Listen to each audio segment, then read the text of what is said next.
Like some of you, I always wanted to install a mini split in my garage to make it more comfortable.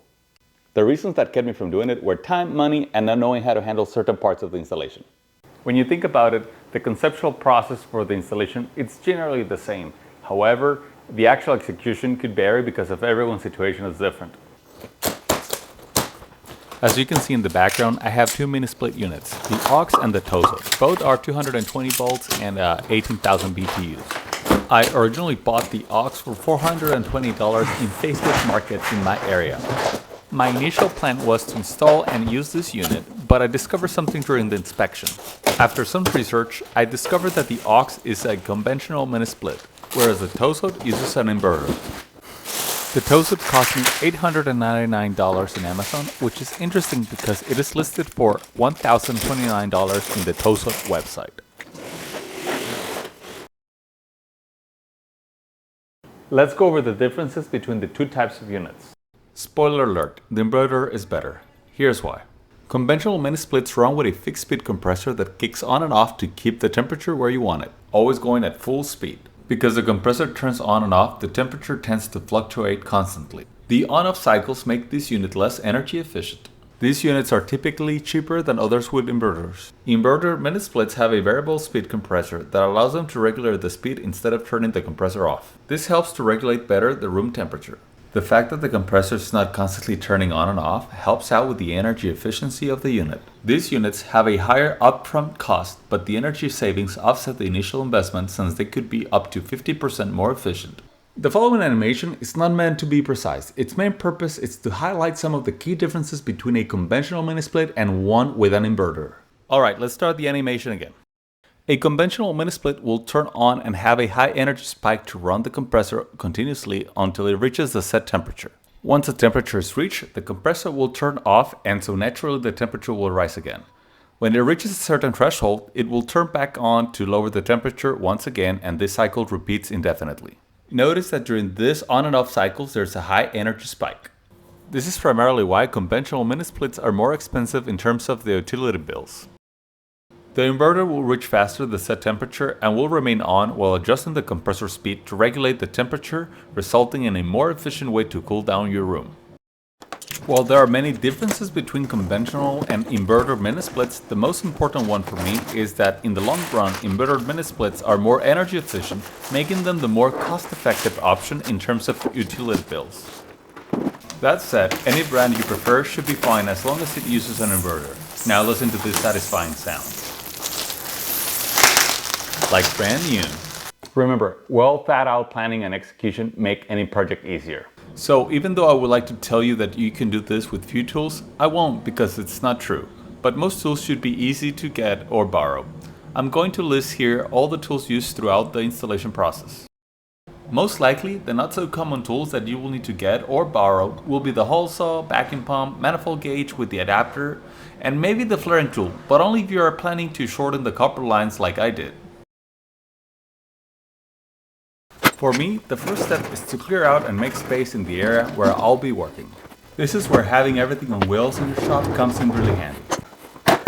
For my first step, I'll need to determine the location of the studs behind the drywall by using this magnetic stud finder. This is basically a very strong magnet that grabs onto the screws that are basically connecting the drywall to the stud. So there's one, and I know there's one. I've pre-marked the location of the studs on this wall with blue painter's tape, as you can see right here. Here, we need to remove the wall bracket from the back of the unit. And this one is held by a single screw, which we will remove in a moment. First, we need to get the relative measurement of the location of the hole that we'll make in the wall with respect to the mount and bracket. For my situation, I decided to place a hole on the left side of the unit. I measure 7¼ inches from the left side of the edge and 2 inches from the very bottom. I guess I wrote the measurements down as a precaution. And as mentioned before, we just removed the wall bracket by removing the one screw in the back. We'll take this opportunity to release the gas from the thinner copper line. To do this, I'll use my screwdriver to pierce the black cap. You will hear the gas being released. That's the sound we want to hear. We'll pass now the cable with the 3 wires plus ground into the little bracket with the hole and try to route the cable towards the front of the unit. And once done, flip the unit.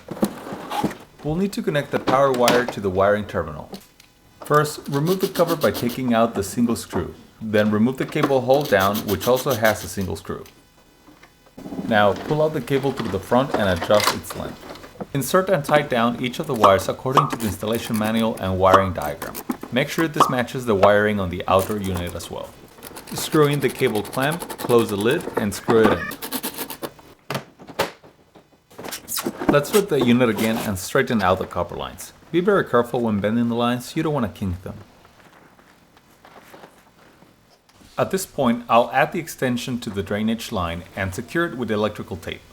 Then I'll bundle the copper lines, electrical cable, and drain line together, holding them in place with more electrical tape. As a side note, remember that you have 4 options to routing the bundle lines out of the unit. If you choose the side option instead of the rear, you will need to knock out the side covers. Level and position the wall bracket so that it can anchor to 2 studs, making sure the pass-through hole won't accidentally hit any studs. According to the installation instructions, there should be a minimum of 6 inches of clearance at the top and on both sides of the unit. And last, I'm transferring the measurements to determine the location of my pass-through hole. Now we'll make a hole in the drywall with 5 to 10 degrees of inclination, going that way.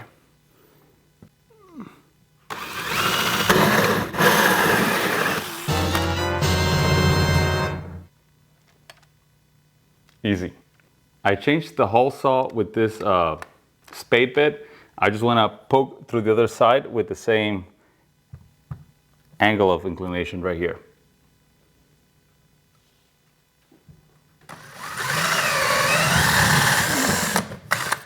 Let's go see from the other side to see how it looks like.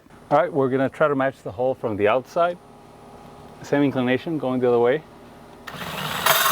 Drilling the hole from the outside of the house will vary greatly depending on your exterior. Whether you have bricks, stucco with chicken wire, or siding, you will need to use the appropriate tools for your specific situation. I have partially wrapped the first section of the lines just to get them through the pass-through hole. Honestly, I expected more from the UV tape. It didn't stick to anything, not even to itself, so I ended up reinforcing it with some extra electrical tape. So far, the real MVP of this installation is the electrical tape. First, route the drain line and electrical cable through the hole. Feed through all the excess lines. Then, carefully maneuver the unit so that the lines pass through while you clip the unit into the wall bracket. This is a part where you will probably need 2 people to make the installation easier. So just like the saying goes, do as I say, not as I do. Next up, I need to find out the screws within the drywall so that I can remove a big piece of it and be able to work from the inside, everything that I need to do on the outside.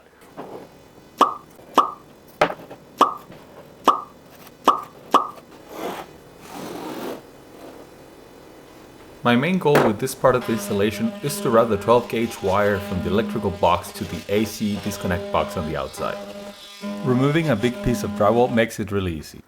This also allows me to pinpoint the stud location relative to the outside wall, so I can accurately place the wall mounting bracket for the compressor unit. Before we move on, I'd like to make a quick disclaimer. I am not a professional HVAC or electrical technician. The information provided in this video is for educational purposes only. Please be aware that every installation is unique and that the steps outlined here may not apply to your specific situation. I'm not responsible for any accidents, injuries, or damage that may occur during the installation process. Always consult with a certified electrical professional before attempting any electrical work. Remember, safety should always be your top priority. Next, we'll prepare the disconnect box. We'll start by removing the jumper and the safety cover. Then we'll remove the knockout that best suited for your installation and attach the cable clamp. Be careful to only remove the knockout rings that match the size of your cable clamp. I eyeballed the spot for the disconnect box. Drill a pilot hole, confirm it was safe from the inside, then enlarge the hole for the cable clamp and added a scrap 2x4 for extra support.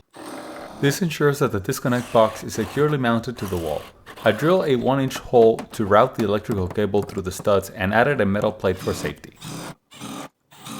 I'll walk you through the wiring diagram I'll be following for the next steps. Understanding which cable goes where will help us stay confident. Just remember to shut down the main breaker before starting any electrical work. I'll try to explain it in a simple way. You will have a cable coming from the breaker box with a red, black, and green wires. The disconnect box has 2 terminals separated by a little tap. Connect the red wire in one of the terminals and the black on the other one. The ground wire will go to the ground bar. When you look closely at the breaker box, you will see your 220 breaker and the grounding bar. Attach the copper or green wire to the grounding bar, while the red and black wires can be connected to the breaker in any order. In the illustration, you can see the same wires coming from the breaker box to the disconnect box. You will then connect your cable whip matching the color wires, red to red, black to black, and green to the ground bar. The other end of the cable whip will connect to the outdoor unit, following the same convention, green to ground and red and black to L1 and L2. The only connections left are from the cable we routed from the indoor unit, and it couldn't be easier, 1 to 1, 2 to 2, 3 to 3, and green to ground. And so I'll carry on with the plan mentioned in the animation. For the disconnect box, I'll insert the cable and tighten the clamp to secure it. Then I'll strip each wire to expose about 3/8 of an inch. I'm adding red electrical tape to indicate that this wire is being used as a hot or light rather than a neutral one. Once that's done, simply connect each wire to its respective terminal and tighten the locks. I routed the cable from the outside, mounted the disconnect box, aligned it, and secured it in place. Then, I fed the cable through the holes and connected it to the breaker box according to the illustration shown earlier. As an extra precaution, I fill all the gaps around the holes with great stuff. Later, I'll seal all the edges using the Play-Doh looking thing that came in the kit and finish it with some silicone sealant. I measured the distance between each stud from the inside relative to the hole made for the disconnect box, and marked the corresponding spots on the outside. To ensure alignment with one of the studs, I had to modify the wall bracket slightly. Once the stud locations were identified, I pre-drilled pilot holes and anchored the wall bracket, making sure it was leveled. As an added precaution, I reinforced each bracket by securely anchoring them to the wall. For this step, I enlisted my neighbor's help to mount the outer unit onto the wall bracket. I'll trim the excess foam after it has fully cured and expanded. This will give me the space to bend the line downwards. Next, I'll remove the caps from each line, apply Nylog Blue, and then tighten the connections using 2 adjustable wrenches. The process is the same for both lines, but remember that one is smaller and both are quite delicate. Handle them with care. After tightening the lines, we'll cover them with the provided sleeve and secure everything with more electrical tape. I'm wrapping everything here with the UV tape, but I've learned that it's better to save this step for last. If you do it too early, you will likely have to undo and redo it to adjust the line arrangement. Trust me, leave this step until the very end. I'm just removing the covers here in preparation for the next steps. I always aim to keep things as simple as possible, so if you run your copper lines in an efficient way, this part could be easy. However, in my case, I had a lot of excess line and I didn't like how it looked like bundled up under the unit. So I decided to cut the lines and use the flaring tool to make a new connection. Most of you won't need to do this, but somehow I managed to complicate things for myself. And so I went ahead with my decision and cut the copper lines to the desired length. Cutting the copper lines turned out to be more work and frustration than expected. In hindsight, I wish I had planned the location of my outdoor unit better to avoid cutting the lines and simply stretching them to fit. If you decide to cut your copper lines, don't scheme on the tools. The cheaper flaring tools you find on Amazon might work for other tasks, but for this, you need something more reliable. I ended up getting the flaring tool from the big box store and it worked perfectly. Before making the final cuts, I practiced on the leftover copper lines until I felt confident in the process. Just a heads up, don't forget to slide the cap before using the flaring tool. I made this mistake once and I had to redo the process on one of the lines. With the new connections made, I applied Nylog Blue to each connection. Using 2 wrenches, I carefully tightened the connections, ensuring that no stress was placed on the unit, only on the connections themselves. The same process was repeated for the other line. After both lines were securely connected, I removed the caps from the service port and the refrigerant lines to prepare for the next step. Next, we need to prepare the vacuum pump to vacuum the lines. To prepare the vacuum pump, simply remove the cap, add oil, and you're good to go. It's that easy. Let's review the diagram for the manifold vacuum pump setup. Your manifold gauge plays a central role in this process, allowing you to measure the pressure between the outdoor unit and the vacuum pump. Note that you will need a special adapter to connect the outdoor unit. The blue hose connects the mini-split service port to the blue port in the manifold. The yellow hose connects the center of the manifold to the vacuum pump. Make sure to close the red valve and open the blue valve. Now turn on the vacuum pump and let it remove all the air and contaminants from inside the copper lines. As soon as we start the vacuum pump, we should see a vacuum reading in the manifold gauge. Let the pump run for about 15 minutes to ensure it's truly removing all the air and contaminants. While I wager in the 15 minutes, I'm applying the sealing putty that came in the kit to seal around the lines and the hole in the wall. I'm also taking this time to add the covers to conceal and tidy up the great looking work. If you're enjoying this video or found it helpful, please hit that like button and subscribe to my channel.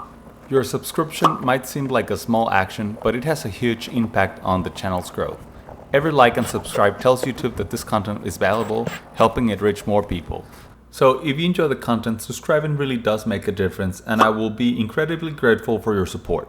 If you're interested in any of the tools or products I use in this video, you can find all the affiliate links in the description below. Your support really helps me out and it's greatly appreciated. Alright, let's get back to the installation, but first, just a little push there. After running the vacuum pump for 15 minutes, we need to close the blue valve and turn the pump off. Then wait for at least 5 minutes to check for any leaks. If there's a leak, you will notice a pressure rise from -30 to 0. However, if you've reached vacuum levels and your system holds steady for the full 5 minutes, you're good to move to the next step. At this stage, if you remove the adapter from the service port, air will rush into the vacuum lines and the work done by the pump will have been for nothing. To prevent that, we need to pressurize the lines without letting in external contaminants. To do this, open the refrigerant line just a quarter turn, then close it immediately. This will pressurize the lines without exposing them to the atmosphere. Once that's done, you can safely disconnect the service port adapter and the refrigerant we added will escape. Without this step, air will have rushed into the system. Finally, let's close the service port, fully open the refrigerant lines, and put the caps back on.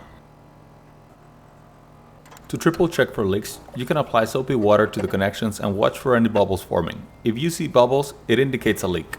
I also cut the cable coming from the inverter unit to the correct length. Trim and prepare the individual wires for connection. Next, I attach the cable whip to the unit and proceed to connect each wire. The terminal block is clearly labeled for L1, L2, grounds, and your 1 to 3 connections. Once everything's connected here, put the cover back on. We're almost there. Simply attach the cable whip to the disconnect box and connect the wires according to the diagram we reviewed earlier. And remember, I kept the main breaker off for extra safety throughout this process. Once everything's connected, cover the connections, put the jumper back in, and close the box. We're down to the final touches. Go ahead and add the drain port to the bottom of the unit. Let's add the copper line cover, and we're done.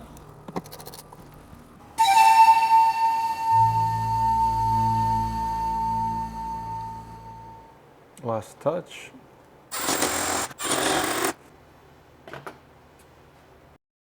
For those wondering about the big drywall hole I made earlier, I got some help from my wonderful assistant to patch it up. I used scrap pieces of plywood as a reinforcement behind the drywall, then I cover all the cracks and dips with the drywall putty, sand it down, and paint everything for a clean finish.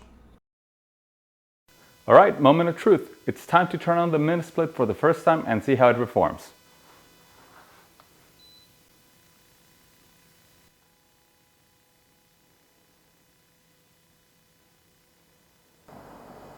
Both units are pretty quiet.